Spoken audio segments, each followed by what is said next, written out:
My second video of Deaf Awareness Month is about common levels of hearing loss.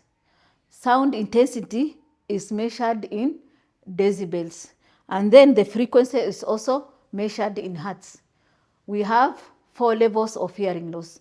But before I talk about the levels of hearing loss, let me talk about the normal. Some of us, or majority of us, hear sound at 10 to 20 decibels. That is normal hearing. You don't have problem. You hear even the slightest sound, so you don't have hearing loss.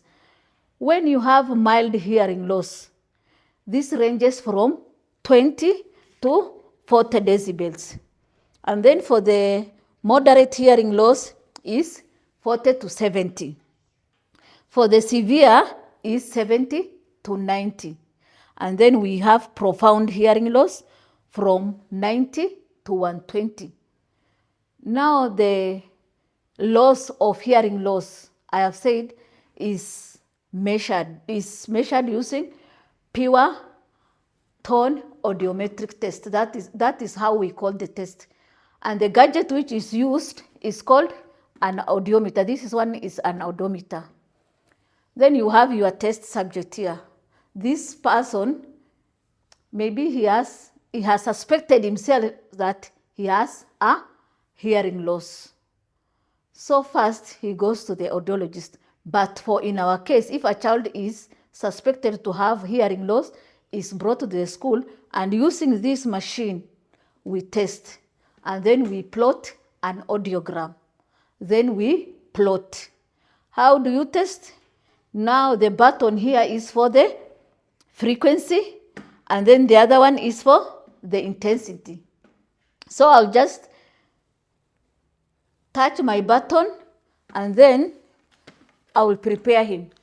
I'm going to test your hearing, and then if you hear a slightest sound, you raise your hands up. So this is how I'll then.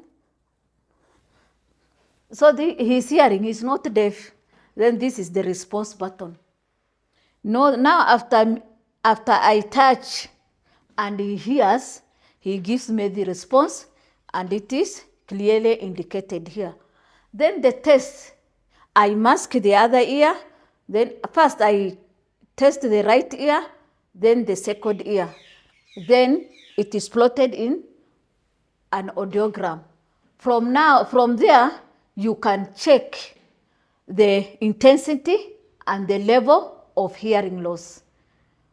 The person who has normal hearing has no problem, but those with mild hearing loss, they have a problem of following conversation. They usually ask for repetition. They get confused.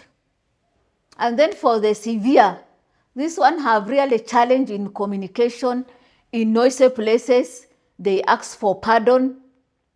Then for the profound, they hear, I've said they hear sound from 90 to 120. So even gunshot, some things like that, they don't respond. For the profound and the severe, they usually have problem with communication, so they rely very much on visual devices. As we have been taught, the eye is the ear of the deaf, and even from experience we have got that the eye is the ear of the deaf. So you give visual cues, cued speech, and use total communication. But for the mild and moderate, they can use hearing aid and they can benefit. But at the others, profound and severe, unless the condition is corrected, they don't follow the normal communication. They usually use sign language. So that is the end of my substrand today. We have covered the levels of hearing loss from mild to profound. The mild, I have said, they don't have problem have such, but the first person or the first people to identify this person is the family members. So when it is an audiologist, we don't test it. The test is usually taken by the audiologist. But in cases of special school, they come to our school, we test our kid. Now getting the test using this gadget, which I have told you it is an audiometer, and I get the test of my child. Now this one can tell me if this child needs to go to a referral hospital, which type, how am I going to teach that the child might be hard of hearing or deaf. Will I use sign language? Will I use speech? Will I use cued speech? Will I use, what will I use? Will I use total communication for this child? And even when in class, it will assist you. There are some deaf there in the class, they have residue hearing left. So this test will guide you on how to teach the child.